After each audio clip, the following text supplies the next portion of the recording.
Hello all, John here. You're watching Tattooner, a channel where we explore art, music, and the creative process.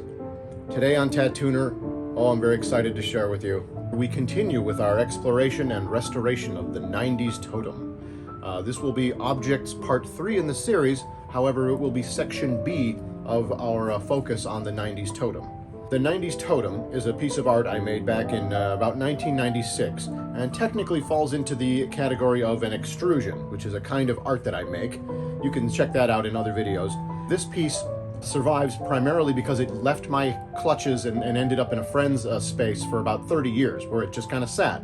Took some paint, took some dust, but it never really got damaged badly. So it's back in my hands now, and in the previous video we basically took it out of cold storage, put it up on a table, and for the first time in all these many years, began removing the dust, wiping it down, and getting it cleaned up. In today's video, we're going to go to the next step. I found a layout of the original piece, and it provides information about some of the missing elements in the piece that we haven't seen yet. So, one of the things we're going to do today is take our layout, and with it we're going to recreate the missing elements of the piece and add them back into the composition. Then we're going to do a little drudge work, grab a sanding sponge, and do some more knockdown. Don't worry, that part of the video will go quickly. But then at the end, I'm going to share with you some thoughts and ideas about where the piece came from, why I created it, and what it means. All the while looking forward to a point when we're going to get this thing back up on the wall. We're going to do some fun stuff with lighting. We're going to kind of, do an experiment with it. There are different levels of seriousness. There are different levels of intention. There are different levels of commitment you have to art sometimes. Sometimes you mean it with everything you've got, everything. Other times you're just sketching, you're just doodling, just idea making, daydreaming. And other times you're somewhere in this vast area in between where the destiny of a piece can sometimes go on for decades and while you're off living your life, and then come back whilst other pieces just come into being over the course of a week or two because you just become obsessed and can't take your hands or your eyes or your heart off what you're doing. So this is one of those other experiences where we got a longer arc, and also where we're not quite as fully invested in the outcome of the piece. I kind of did all that in the 90s, if you want to know the truth. I really gave it my all when I fabricated and did the composition. If you will, that's the most important part. So we already did that. We already have all that in place. Now, at this point in the timeline, we kind of have a enchanting license to play with it, to kind of just run with our work and take it in a direction that, in so many words, we could never have foreseen because so much time has gone by. Among other things, the one thing I'll mention is the advent of LED lighting, which really didn't exist in the way it does now 30 years ago. So that alone is going to give us options to light this piece in ways that should be pretty exciting to check out. With that, friends, let's dive back into the 90s totem here on Tattooner.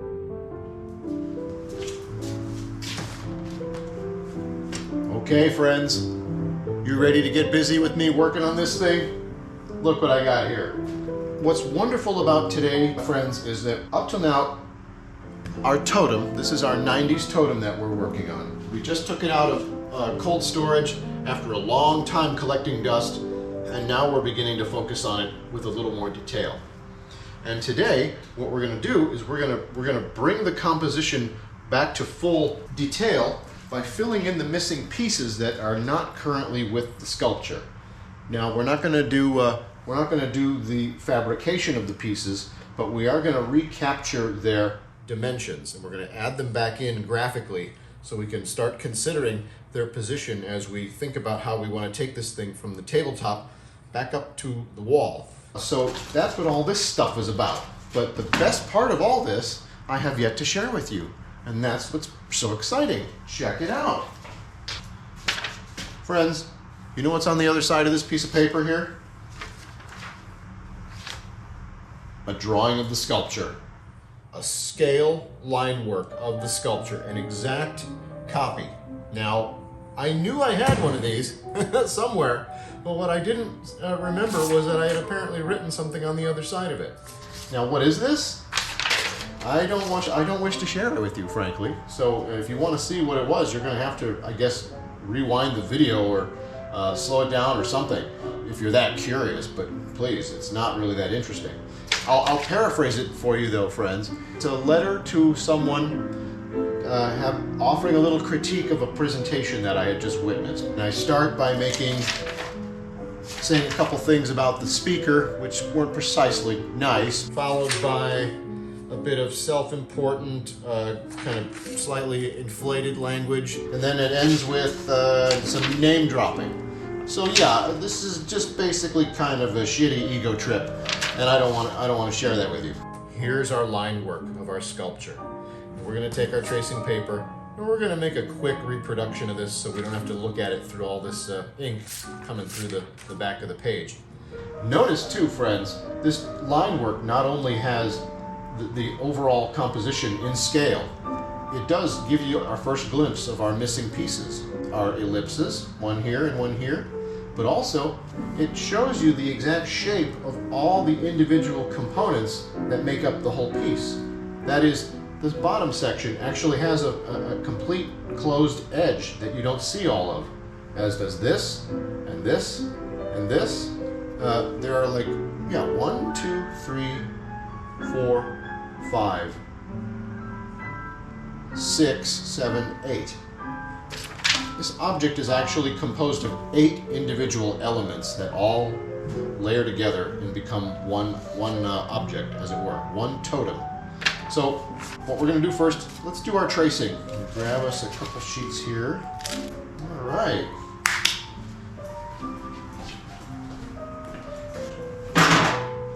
Okay. So we've got our tracing paper taped down to our drawing, and we're going to just quickly reproduce it like so. I can see that it was designed out real carefully and that I'm looking at a composite of things that were all really carefully worked on. And that's great, because what I'm doing now is lifting from all that effort the very top layer of its outcome. This is exciting because once I have this new line work, we can make new copies. Then we have something to start sketching with, start coloring in and experimenting with how we might want to paint it or decorate it. How we're going to add our lights, because we're totally adding lights. A little messy. A little messy. It's all right.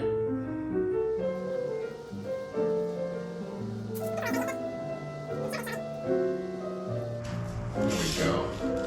This, by the way, friends, this moment in my life in the mid to late 90s, 96 in particular, that's when I was getting all inked up. This was the decade I was getting tattooed. Every year, every other year, pretty much from 1990 to 2000 was when I got all my ink. And this bears some of the similarity to some of the graphic themes and elements that are in my tattoos.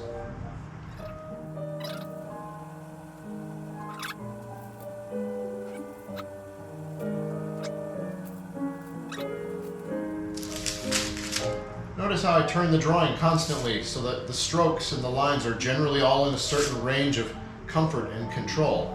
I don't make myself suffer to try to do things and keep the drawing up straight at me the whole time and contort and do this and that. It might seem obvious, but in case it isn't, rotate the thing, move it around, keep your movements in the range where you've really got mastery over what you're doing. Like even that little curve. Stop, turn it, finish it. Beautiful. Here's a straight segment drawing toward me. Another one. Toward me. Last one. Away from me. Ellipse number 1. Ellipse number 2. Pencils down. Very nice. Oh, man. That looks pretty damn interesting. I like it. Look at that, friends. See that? Can you see that? Hope you can see that. You see that? You see that up there? Don't worry, I'll show you. Friends, we now have our ellipses. Our next step is to scale them up to match the piece. So let's get this stuff out of here, and then we'll move to our next step. What we have to do first is establish the scale. So how do we do that? Let's start by measuring a segment on this drawing that happens to measure 30 millimeters. And then we'll scale it up to the full size, and oh, look at that. How convenient for us. 150 millimeters. That means this thing is 5 times the size of this thing. Wow, neato. Okay, so if that's true, then our first measurement is going to be 21 times 5. It's going to be 105. Now, what are we going to do with this? Here's what we're going to do. Pencil. And we're going to mark off we're going to mark a couple things really quick here.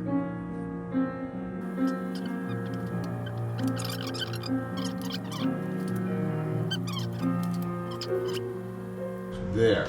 Now, whoa! So now, friends, we have 2 areas of the paper, basically with a cross through it, and that will allow us to plot out our ellipses.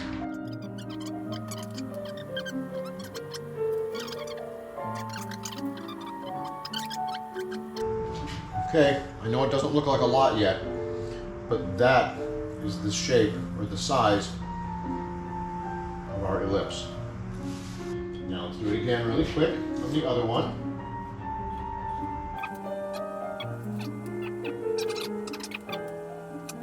Well, this is good news. There's one other element I didn't bring into the picture. I kind of thought maybe we weren't going to use it, but I might be wrong. Templates! Oh boy. What are the chances one of these things actually, matches up? Like the chances are incredible. Look at that. I mean, that's so close that I almost believe I planned it this way. Let's see if we can make short work of this, friends. Here we go. And we have a little liberty here. We have a little room. We have a little flexibility with the composition. Why? Because it's mine. I created it. I made this. So I get to do this. Oh. See, there's that ego I was telling you about, everybody. It's back. It's back. I'm teleporting back in time, and I'm turning into a big headstrong idiot right in front of your face. But there is our first ellipse. Right? Oh yeah. Okay, we're on a roll now, friends. If we can find the second one, that's gonna be smoking. Let's see. Oh, so close. Let's see. Okay. Pretty close. Just kind of carefully creating my ellipse by coping around the one I traced.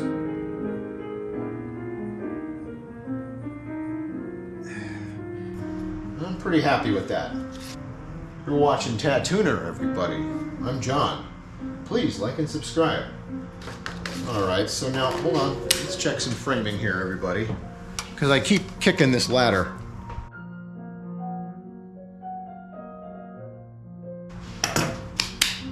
Scissors. Every shop needs scissors. Good ones, too. Sharp ones. I keep 2 or 3 types around the shop for different things. This is for just the real nice stuff. This is like my nice scissors. So now, check it out, friends. Let's cut out our ellipses.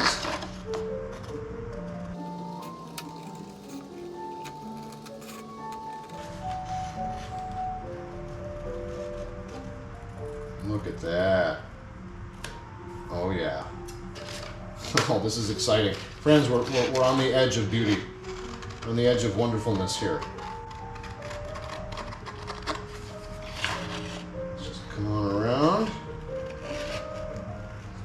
Dude, did you notice I took the first template off the top of the stack and it was like the perfect fit for our work? I think that's the wind at our backs. I think that's the creative fairy dust floating in the air. Either that or it's the dust from this super old building. Maybe it's both. Okay, now I'm not getting super carried away with the cutting here, but hold on. I ruined it. Good enough. Oh man. So now we've got...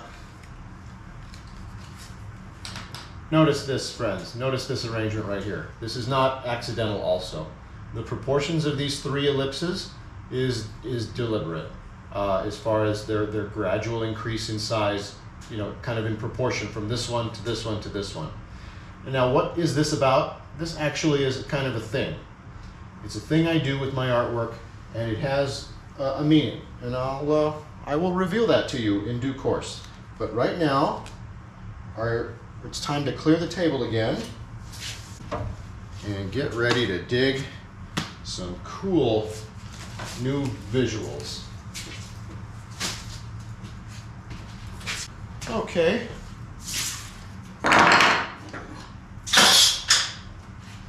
Now what are we doing with the blocks? Well, they're going to be placeholders. They're going to be helpers. Small ellipse that locates right into here.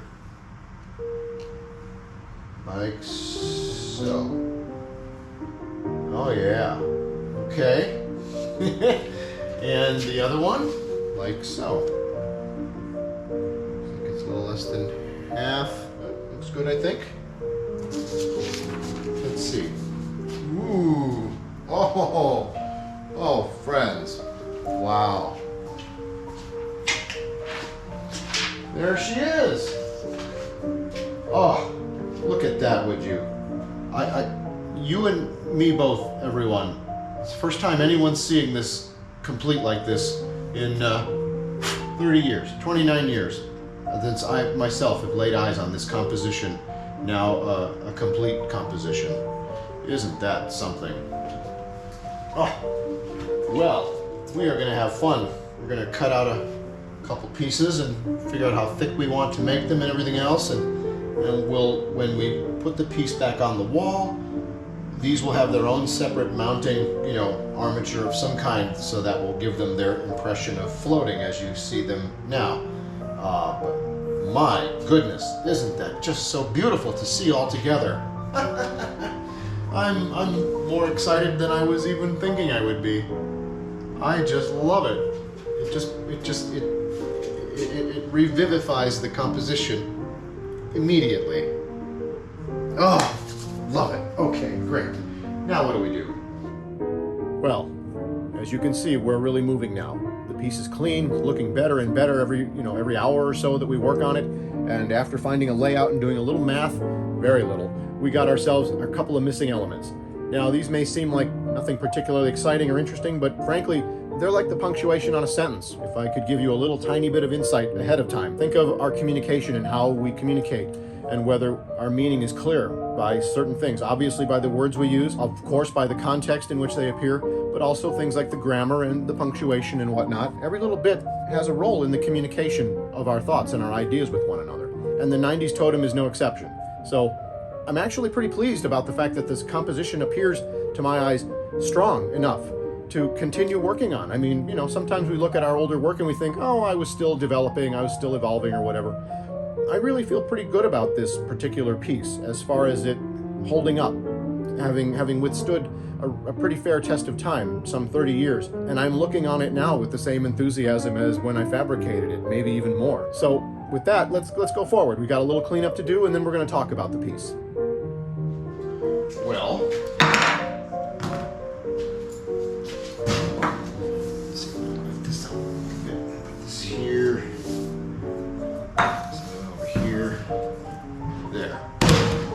Friends, we need to fabricate a mounting brace or a block. I don't know exactly what we're calling it just yet, but there's a piece that needs to be attached here on the back of the piece that will let us take the whole thing, take it to the wall and hang it upright in like just one instant. We'll probably save that for our next video. What we're going to round out today's session on the 90s totem with is some sanding. All right, friends, here now comes the sanding section of the video. It should pass by quick. Look here and here. If you look closely, you can see a lot of staining, a lot of discoloration. In fact, even though it's fairly clean, up close, this thing is still very dirty. There's all kinds of marks all over it, all kinds of stuff to deal with. What we're going to do now is start sanding out all that stuff and kind of bring the surface, start bringing this surface down. Yeah. Oh man, I can see a different color underneath this white. Okay, my friends, definitely masks on. Okay.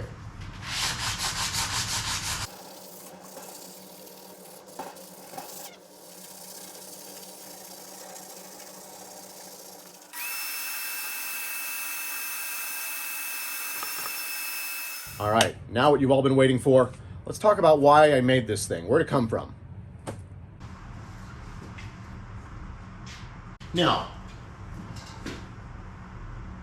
here's the question that we haven't really addressed yet. And I know it's one that's on some of your minds, and it's one that I have wanted to talk about. And the question is, what the hell does this thing mean? What is it? What are we looking at already? I mean, we're calling it a totem. I'm calling it a totem. But what does that mean?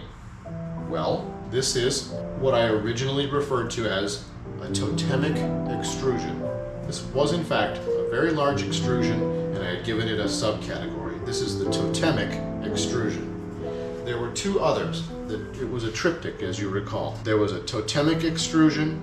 There was a second one that I'm struggling to remember, and then there was a third one, and that one was called epiphanic, the epiphanic extrusion, like epiphany. In other words, the kind of the meaning or the thrust of the piece was something of an epiphany, having an epiphany of some kind, so the extrusion was dedicated to that notion. This extrusion was dedicated to the notion of the totem, of the talisman, of the symbol. What is a symbol? I thought to myself, what is a symbol? I think I'm remembering as we do this work. This is all coming back to me. I think I was exploring a symbolism and like, what is the source of symbolism? What if you could go to a well where symbols just flowed like water and just scoop them out before they mean anything? Imagine that, a symbol that means nothing. That's what these are. That's what this totem is. It's a totem that venerates, if you like, gives a sacred regard to the idea of symbolism and symbols and what they do in our consciousness and in our thinking and why they're so profound to us. Why are they so profound to us? What is that about?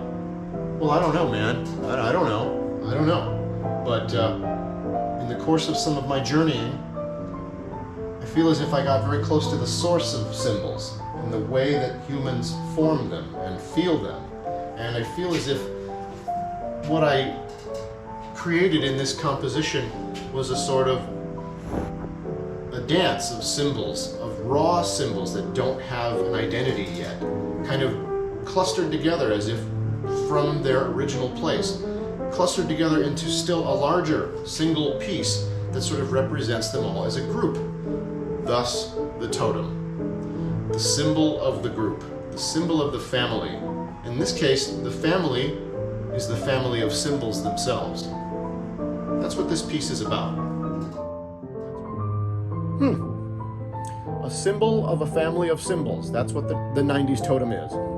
At least that's what I just told you, I believe. Something like that. Let me add this, okay? Because here's what I can share with you now in retrospect. 30 years on, the 90s totem is, well, frankly, very much about the 90s itself. I mean, whilst I was having my high-minded ideas and doing my journeying and figuring out my philosophy and all that good stuff that you get to do when you're an artist and you really mean it. I was also just living the life, man. I was living in a world where the economy was pretty stable, pretty brisk, where the Home Depot and the Whole Foods were kind of just a block apart, and they were both open for 24 hours a day. I mean, for a guy like riding his bike around, doing illustration, making deadlines, working all night, that kind of thing. I mean, the city was hopping and stuff was available, and you could do things, and you could really take on an interesting life journey if you wanted to. I mean, because things were just moving 24 hours a day in the city, and there was always something to work on, and always somewhere to be, always something to do. And that's when I really, gained my true independence as a freelance artist. I came up in a conventional way through a company, through an agency where I worked for most of 30 years themselves, later on as a freelancer, but initially as a staffer. And then by the mid-90s, I was enjoying my first real success as an illustrator, doing work for clients, winning business fair and square, showing up, doing the work, getting paid, having it all rinse and repeat, like it was really happening at that point. It really started to happen for me. I'm about 32 years old at this point, not feeling any pain, prime of my life, and wasn't afraid to act on it. So the 90s totem really sums up that energy. It's almost like it's a totem of myself, a talisman of me and all of the things I was feeling and trying to get done at the time, pedaling all over creation and exploring art, having my psychedelic journeys, having many romances and beautiful girl chasing sequences and things like that. Also in the 90s, that's when I became a performance artist. Yeah, I started doing stuff on stages, like during shows. Like, we would have DJs on a stage and invite a bunch of people and just like jam, just have DJs spin, have artists create art, and people dance. And then subsequent to that, a lot of people took notice. I was very flattered by that, and then other people started to get involved. And then before long, by the time of the party mural video, which is also here on Tattooner, go check it out. That's actually me doing my performance art. By that point, it was common. It was normal. There were a lot of people doing that and different things like it. installation art. Basically installation art and endurance pieces. It was a pretty dynamic scene. This is all pre-internet. This is pre-YouTube. This is everyone living on their phones. Again, it was a very analog world. This was the height of the analog world, quite frankly. That's another theme that I might ascribe to the 90s totem now that I'm thinking about it, is that it was an analog world, and it moved. It had a lot of moving parts back then, still. All that's gone now. All that's different. All that's changed. I'm not in any way convinced it's for the better, but we aren't going there. Now we got some dust. Oh, still looks so good. Uh-huh. All right, friends, we're gonna let some dust settle in here, and then we'll resume with our final thoughts on this piece, okay?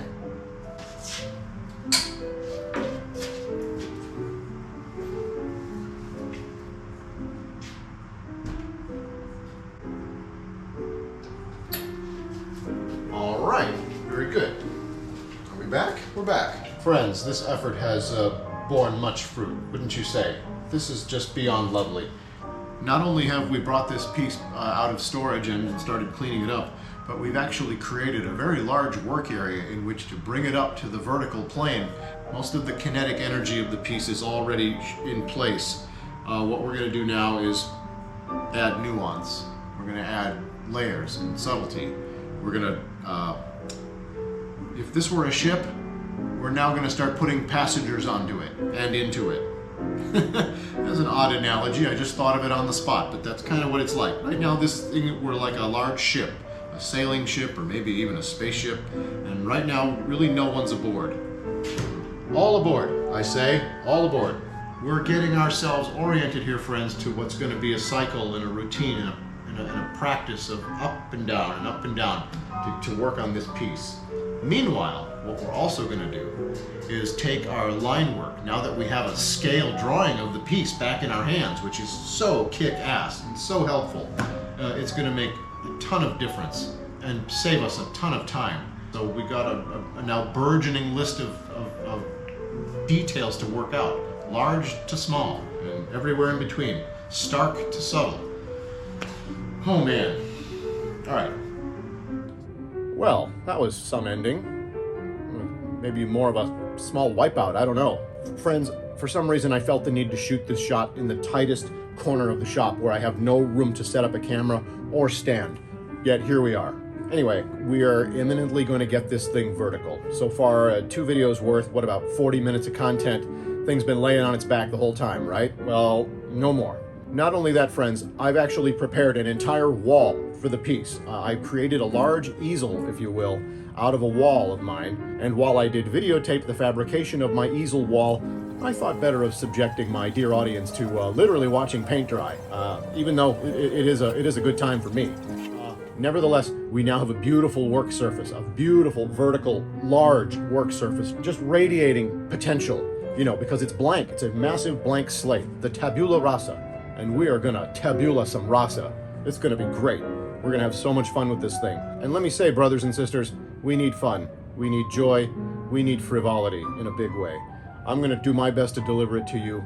I really appreciate you watching and hanging with me. So let me wrap this up, friends. Thank you so very much for watching. I really appreciate each and every one of you. Tattooner has recently enjoyed some growth. I recently posted a short that, to my utter amazement, has skyrocketed to 55,000 views. Sorry, what? Say that again? That's right, 55,000 views, one of my little shorts on Tattooner. My next best videos until recently were only getting 150 views at best. I seem to have managed to do a little bit of a breakthrough with the posting of shorts because I'm getting some much better traffic all of a sudden. So I want to thank each and every one of you for that, because you're the ones I owe for that success. I mean, I feel a little bit like YouTube is messing with me, you know, like teasing me like a pusher would on the corner. Hey kid, you want to try some of this? You know, no charge, just to get me hooked. Well, I don't know. It might be working. I've actually gotten a small little burst of subscribers that were not friends of mine that I texted, hey man, I got a channel, check it out. These are just people who just found me and liked me enough to subscribe. So thank you again from the bottom of my heart. Each and every one of you means so much to me here on Tattooner. It's why I'm here, and it's why I plan to keep going. So with that, I say one final time, thank you for watching. Please like and subscribe. Help me make Tattooner something we can share with the whole world. And until next time, be well.